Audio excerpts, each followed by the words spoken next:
तो पीछे मुड़कर देखा और मां की आंखों में झांककर, जल्दी कर मां, अब क्या बताना है, अब कौन सा ऐसा रहस्य है जो बताना है। और वो चाहती है स्थिर हो इसका मन, एकाग्र हो मन, बुद्धि या मति इसकी स्थिर हो, ये समझ सके। इसलिए मां ने कहा, तुम्हारे भाग राम बन जाई, दूसर है तु तात कछु नाई। कोई और कारण नहीं, ऐसे द्वेष रखकर मत जाना मन में, क्रोध मत रख कर जाना, घृणा मत रख कर जाना, ग्लानि तेरे मन में न रहे, कैकेयी के प्रति आवेश न रहे, मंथरा के प्रति द्वेष न रहे, पिता के प्रति कोई तेरे मन में अवमानना अवहेलना के भाव न रहे, गुरुजनों के प्रति तेरे मन में अवज्ञा के भाव न रहे, श्रेष्ठ संतों के प्रति तेरे मन में उपेक्षा के भाव न रहे, विधाता के प्रति भी तेरे मन में विरति न रहे। ये ठीक अच्छे लक्षण नहीं है। ये कोई एक दूषित अंतःकरण लेकर जाना, एक कलुषित मन लेकर जाना, एक प्रतिशोध की भावना लेकर जाना, हर बात पर भड़क जाना, हर बात पर आवेशित हो जाना, लड़ मरने के लिए तैयार हो जाना, ये ठीक नहीं है। ये जो कुछ हुआ है सब तेरे वजह से हुआ है। इसमें भरत और कैकेयी मंथरा कहीं नहीं आते। ये देखिए मां कैसी होती है। इसलिए एक बार वो दृश्य मैंने कहीं सन्यास के बाद कहीं देखा। उन्हें पता नहीं था कि ये क्या घटना हुई है। उनके टेरेस गार्डन पर मैं बैठा हुआ था और उन्हें पता ही नहीं था कि ऊपर मैं बैठा हूं। और एक मां अपने बालक को समझा रही थी कि मेरा झगड़ा तेरी चाची से है, तेरा नहीं है, और वो एक अस्थाई है, कुछ थोड़ा सा टेम्पोररी फेज है, और ये ठीक नहीं लगता। ऐसा करें आप। आपके मतभेद हो सकते हैं, आपके अपने मतभेद, बच्चों के नहीं हो सकते। वो बच्चों के मतभेद न करें, उनके मन में भेद न डालें।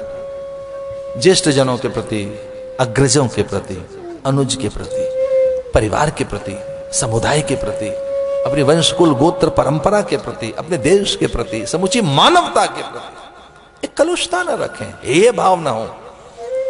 कस के हाथ पकड़ लिया, उसने कहा, तुम्हारे भाग्य राम बन जाएं।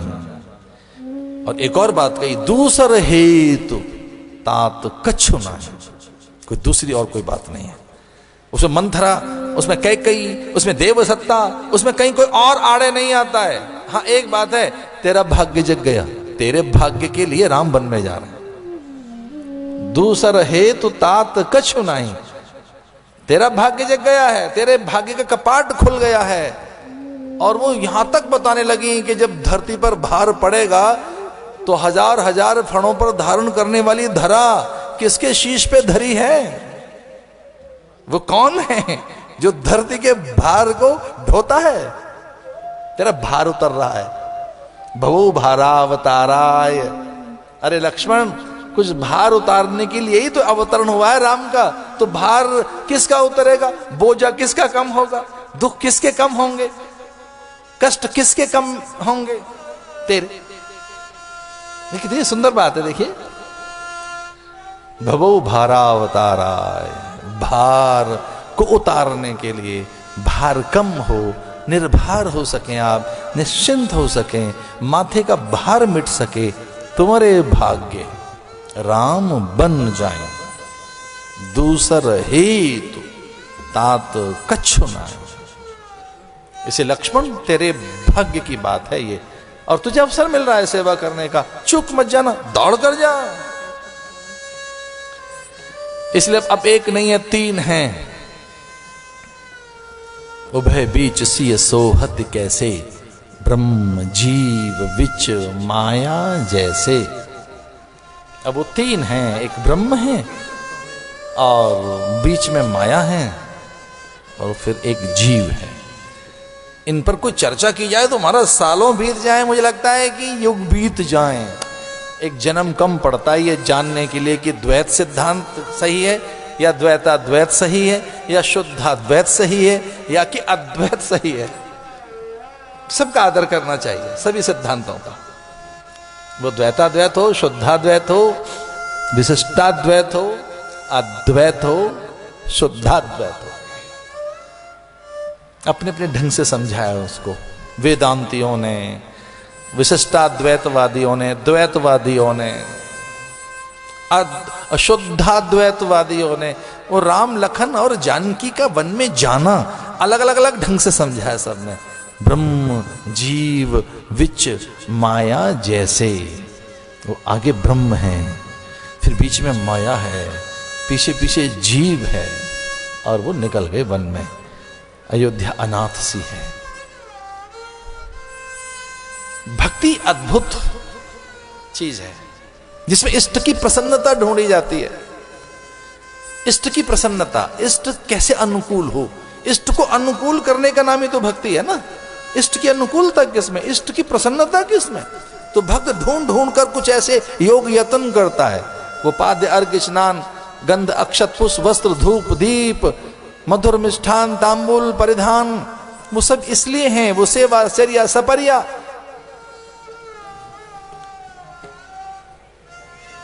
या वो मुद्राएं, या वो न्यास, या वो आवरण पूजा, किस लिए है? उसकी प्रसन्नता के लिए, वैसा बन जाने के लिए, वैसा हो जाने के लिए, उस जैसा बन जाने के लिए। फिर कुछ भेद नहीं रहता जीव में और शिव में। फिर वो ब्रह्मानुभूति सिद्ध हुई, ब्रह्मविद ब्रह्मैव भवति, फिर वही हो जाता है। वो तुम्हें जान तुम्हें हो ही जाइए। आपको जानकर फिर जीव आप जैसा ही हो जाता है। भक्ति का अर्थ है कि इष्ट की प्रसन्नता किसमें है। तो रोती अयोध्या को छोड़कर आए राम, बिलखते हुए अवध को छोड़कर आए राम। और वो बड़े गंभीर हैं क्योंकि उन्होंने पिता को देखा है। उनकी आंखों के अश्रु, माता का विकल भाव। एक भक्त ऐसा निकला जिसने राम के ओठों पर हंसी रख दी, हंसी धर दी। राम को एक मुस्कान मिले, एक अदद मुस्कान। राम जरा मुस्कुरा दें, कुछ ऐसी बात कहूं, सुन केवट के बैन प्रेम लपेटे अटपटे, विहसे करुणाया चितई जानकी लखन तन। ये केवट ऐसा है कि इसकी पहली चिंता यह है कि जो राम का गांभीर्य छीन लिया जाए। कुछ ज्यादा गंभीर है ठाकुर इस समय। वो मुस्कुराए, वो अपने स्वभाव के वशीभूत हों, मंद स्मित हास्य, थोड़ा मुस्कुराए। अच्छे नहीं लग रहे हैं राम अभी, मेरा राम थोड़ा मुस्कुराए, स्मित मन मुस्कान, होठ खिले, जरा अपने स्वरूप में आए। सुन केवट के बैन प्रेम लपेटे अटपटे। धन्य है तुलसी,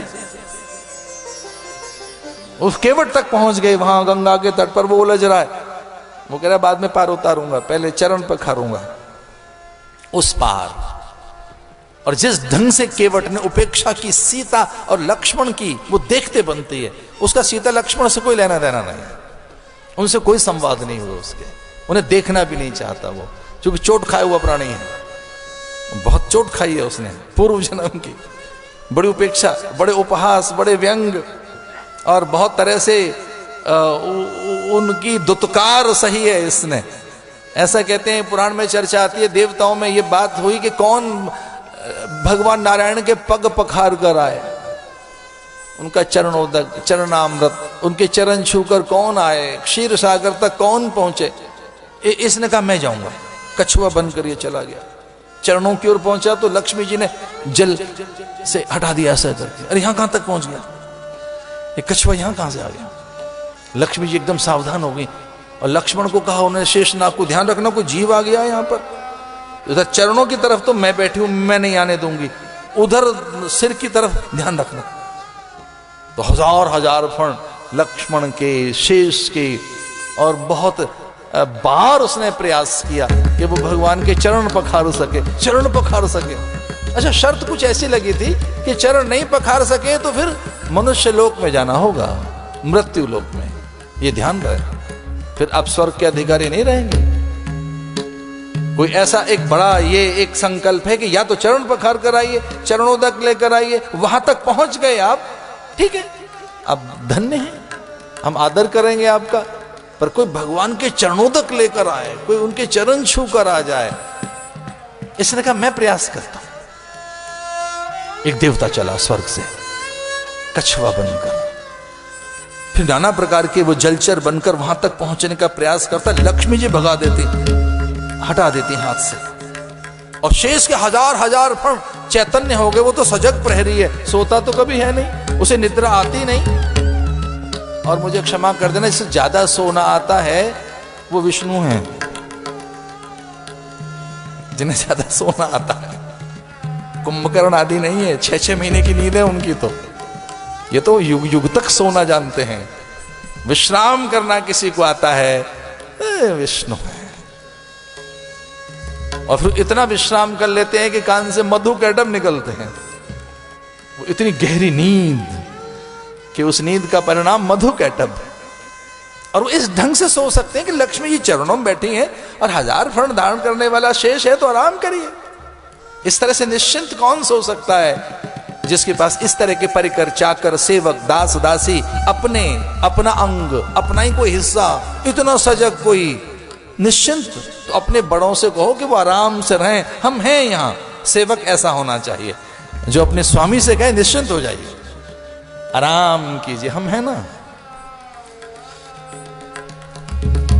तो फिर देवताओं ने कहा था कि अब आप चरण तो छू नहीं सके, मृत्यु लोक में जाइए। और देवताओं ने आशीष दिया। और भगवान ने भी कहा कि देख, एक ऐसी अवस्था पैदा होगी कि तू फिर चरण पखार लेना मेरे भलाई। लेकिन प्रतीक्षा करनी होगी एक युग की, त्रेता तक की। और मुझे ऐसा लगता है कि साधन में प्रतीक्षा करनी चाहिए।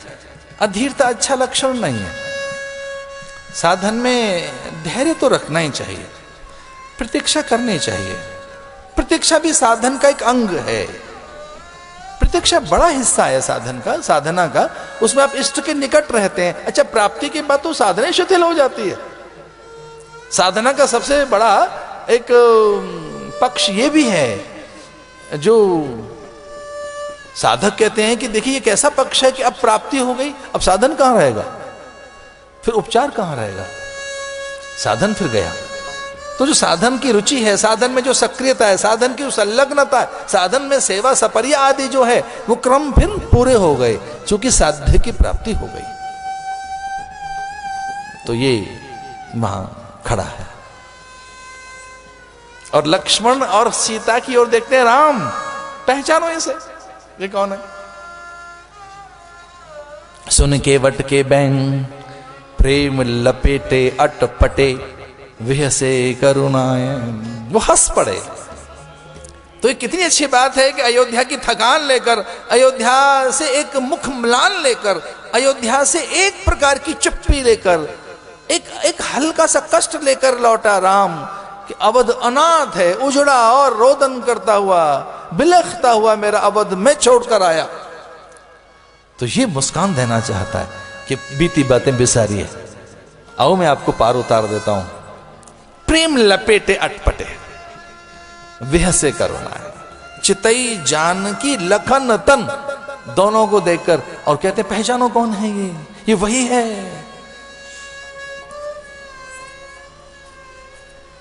पार उतारने के लिए पग पखारता है। हमारे चरणोदक की बड़ी महिमा है पैरों की।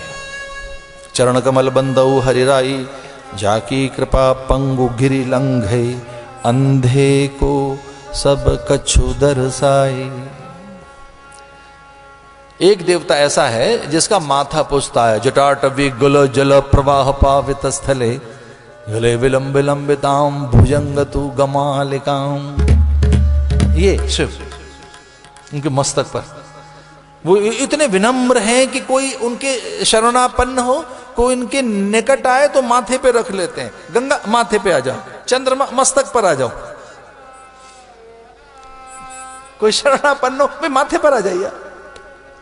चंद्रमा असहाय है तो चरणों में नहीं बैठेंगे आप, नहीं, हृदय में भी नहीं। इतना आदर। यमाश्रितो ही वक्रोपी चंद्र सर्वत्र वंदिते, यमाश्रितो ही वक्रोपी।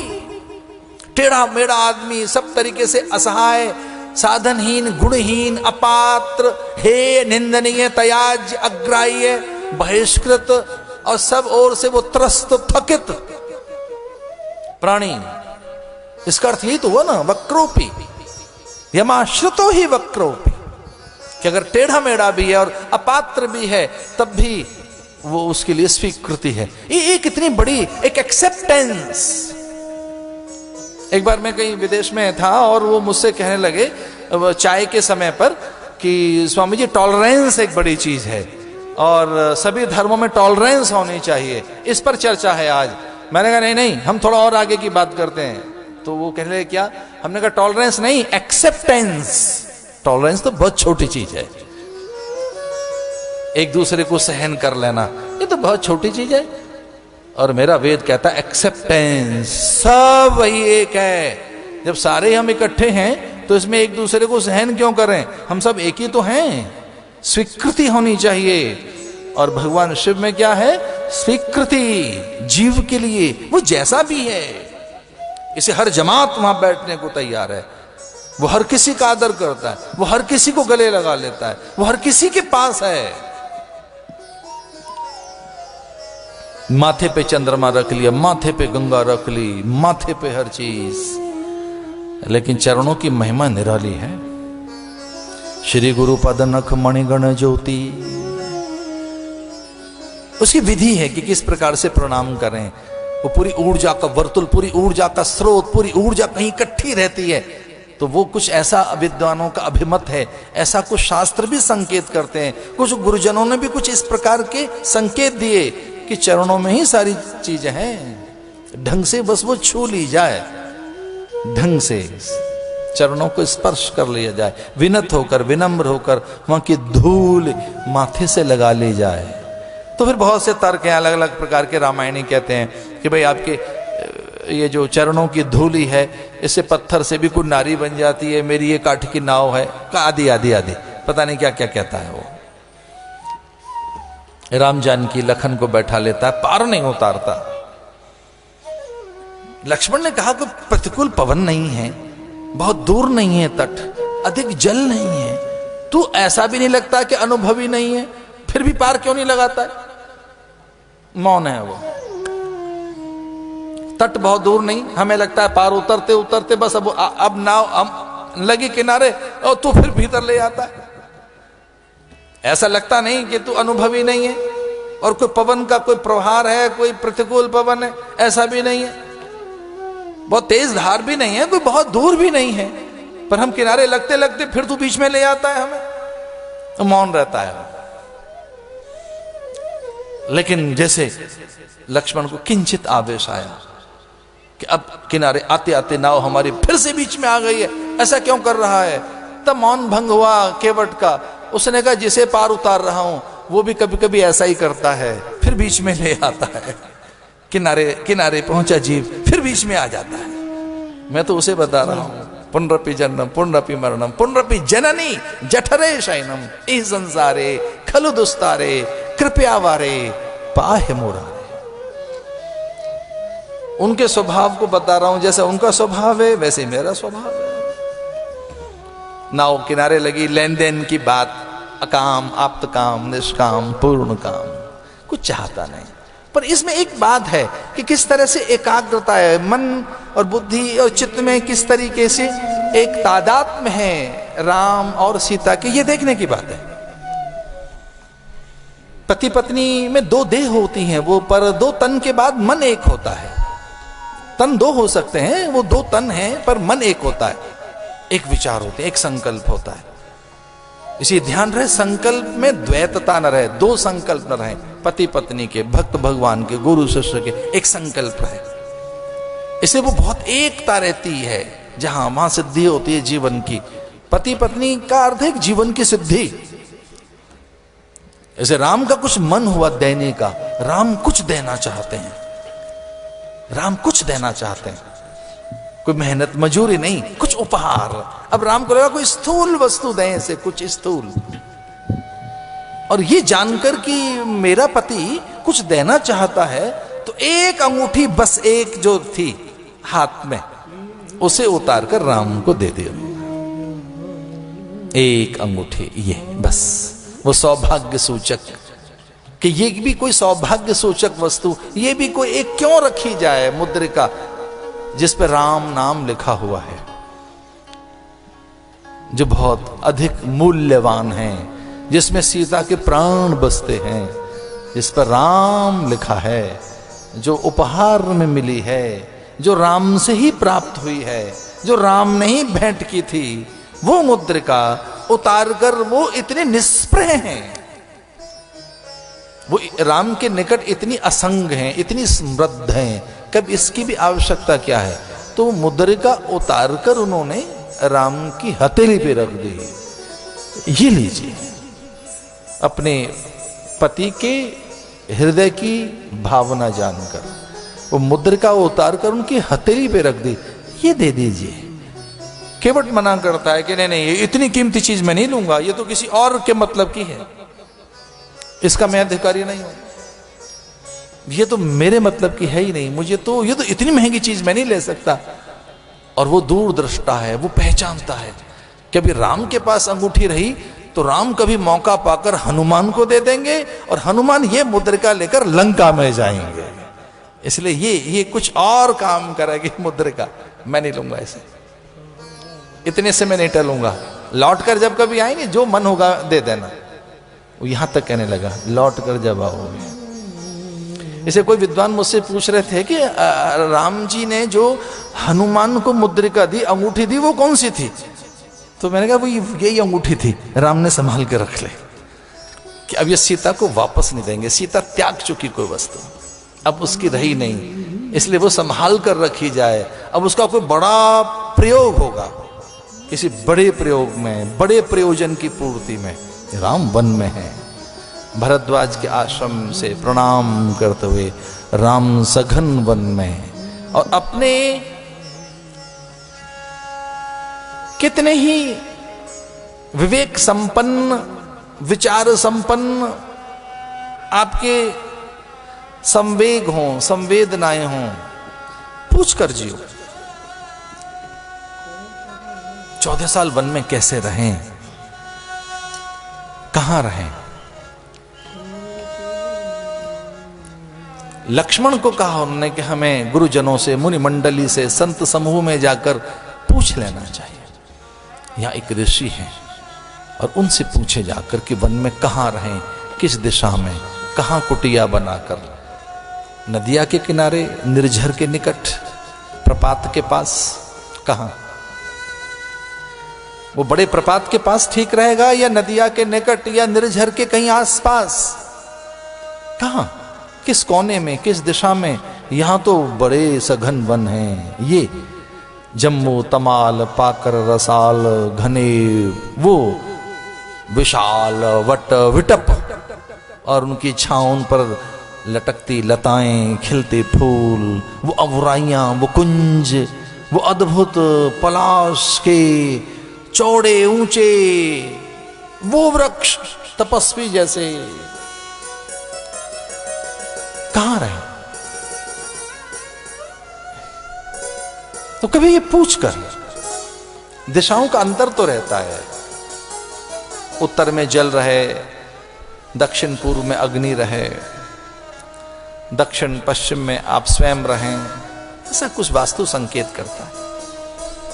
लेकिन अगर ये सब चीजें नबी हों तो वास्तु ये भी बात कहता है कि गणेश द्वार पर हो, आंगन में वृंदा हो, तुलसी, गौ का दर्शन नित्य हो, तो फिर सारे वास्तु ठीक हो जाते हैं। तो वास्तु के नाम पर घर की तोड़फोड़ मत करा लेना, क्या लगा कि घर धर्मशाला ही हो गया है। तो पहले तो घर कुछ और था और अब घर धर्मशाला हो गया है, क्योंकि अब वो इतना अल्ट्रेशन कराई है कि सब वास्तु के हिसाब से घर बनवा लिया है। तो घर ही धर्मशाला दिख रहा है, घर आश्रम जैसा दिख रहा है। दीवारें कहां गई जी कि वास्तु शास्त्री आए थे, वो कुछ बताकर चले गए। तुलसी रखो घर में, वृंदा, तो कुछ ऐसा संकेत मिलता है जहां से पवन, प्रकाश, आकाश, उजास आता रहे। आंगन में, आंगन खुला हुआ रखना, ये कुछ संकेत मिलते हैं कि आपके आंगन में प्रकाश, आकाश, उजास और पवन का आवागमन निरंतर होता रहे। आंगन ऐसा बनाइए अपना कि आपके आंगन में पवन का प्रवाह रहे, पवन अबाधित आती रहे, प्रकाश, आकाश झांकता रहे, उजास, नक्षत्रों की, ग्रहों की ऊर्जा, पूरा आकाश झांकता रहे आपके आंगन में, तो आंगन से आकाश को देख सके, वहां से प्रकाश आ सके, वहां से पवन आ सके, वहां से नक्षत्रों का उजास आ सके, आप उन्मुक्त आपकी दृष्टि जाए, आंगन खुला हो, और कहीं आंगन में वृंदा रख दें, आप तुलसी रख दें, तो बड़ी चीज है तुलसी। अभी पीछे जो एक धरती सम्मेलन हुआ था, धरती समिट, जो पर्यावरण के लिए कोपेनहेगन में 2 साल पहले, उससे कोई 4 साल पहले हुआ था ब्राजील में, ब्राजील में कोई धरती समिट हुआ था, पर्यावरण की चिंता, वो ग्लोबल वार्मिंग, उस सम्मेलन की उपज थी वो। वहां से एक वो अटकल पच्चू निकल कर आई, ग्लोबल वार्मिंग, वो वहां से निकल कर आया था शब्द, ग्लोबल वार्मिंग हो रही है और ये सब चीजें, ओजोन की परत शिथिल हो रही हैं, ये सब चीजें, फिर सब चिंताएं जगी कि किस तरह से नीर घट रहा है और किस प्रकार से आकाश में हलचल है। तो तब यहां से एक पत्र पढ़ा गया था, एक शोध पत्र पढ़ा था, अब रहे नहीं, पंडित विद्यानिवास मिश्र, उन्होंने पढ़ा था, वो BHU में पढ़ाते रहे, बड़े विद्वान, भारत के अद्भुत विद्वान पंडित विद्यानिवास मिश्र, उन्होंने वो पेपर वहां पढ़ा और चौंक गए सब लोग, चकित रह गए सब लोग, हतप्रभ रह गए, जो उन्होंने पेपर पढ़ा वहां पर, जो उन्होंने पेपर प्रेजेंट किया वहां पर। उन्होंने कहा पूरी धरती के सारे उपद्रव शांत करने के लिए, वो उल्का पिंडों के हों, वो आकाशीय असंतुलन हो, अथवा वो धरा का कोई किसी प्रकार का असंतुलन हो, वो जैव असंतुलन हो, वो रासायनिक असंतुलन हो, वो परमाणुओं का विकिरण हो, उन सब के लिए एक वस्तु है सबसे सुंदर, जो हमें सब तरह से अभिरक्षित रख सकती है, उसका नाम है तुलसी, उसका नाम है वृंदा, घर के आंगन में होनी चाहिए। और कहीं वो गाय के गोबर से लिपी हो, कहीं गाय का गोबर से चौका लेपन किया हो, वहां वृंदा हो, तो उसकी प्राण वायु, वृंदा में प्राण है, ऑक्सीजन नहीं, प्राण। कुछ लोग गलत ढंग से उसकी बात रखते हैं कि 24 घंटे ऑक्सीजन देने वाला पेड़ है तुलसी। नहीं नहीं भाई, ऑक्सीजन नहीं देता, वो प्राण देता है। ऑक्सीजन देने वाले पेड़ तो दूसरे हैं, जैसे अश्वत्थ है, वट है, 24 घंटे ऑक्सीजन मिलती है, जैसे कदम्ब का पेड़ है, और बहुत से पेड़ हैं, जैसे बरगद के पेड़ से जो ये वट विटप है, उससे ऑक्सीजन मिलती है, प्राण नहीं, प्राण केवल तुलसी देता है। और उस समय जब आप सांझ का समय हो और आप हल्के से वहां दीप जलाएं, बहुत नन्हा सा दिया, एक नन्हा सा दीप उस समय जलाएं जब संध्या हो रही हो, और कहीं उसकी प्रदक्षिणा कर लें, और भोर के समय तनिक सा जल डालकर उसकी प्रदक्षिणा कर लें, अद्भुत प्राण संचार होता है। आपकी स्मृति, मेधा, ऋतुम्भरा, ब्रह्मऋता, उसका विकास होता है। फिर निर्णय देखो अपने, फिर आप अपने भीतर की ऊर्जा देखिए, फिर आप अपने अंदर एक सबलता देखें, स्वयं पर नियंत्रण करने की अद्भुत सामर्थ्य देखें। आप अपने घर में तुलसी तो रखिए, और एक वो तुलसी पत्र उदर में कहीं आपके सरक गया, चबाए नहीं उसे, उसमें उसे पारा होता है, मरकरी होता है, चबाना नहीं चाहिए तुलसी को। पूरा वो पत्ता तुलसी का आपके पेट में सरक जाए, जल से कैसे वो लुढ़क जाए आपके पेट में, महाऔषधि है। उदर विकार शांत करता है, चित्त के, मन के रोग, जो मलिनता है, अवसाद है, भय है, चिंता है, चुप्पी है, अनमनापन है, कि आप बहुत क्रोध में रहते हैं, या ठीक निर्णय नहीं कर पाते, या कि आप में बहुत सुस्ती सी रहती है, वो सारी जड़ता का भंजन ये तुलसी करती है। अकाल मृत्यु हरणम सर्वव्याधि विनाशनम भगवद पादोदकम पीत्वा पुनर्जन्म विद्यते। तुलसी के दल, इसे देवालय में जाते थे पहले लोग, और वहां से भगवान का चरणामृत लेते, तुलसी दल लेते, राम को लगा कि कहां जाएं, कहां कुटिया बनाएं, और सबसे पहले किस वृक्ष की स्थापना करें, किस दिशा में। वाल्मीकि के आश्रम में गए, वो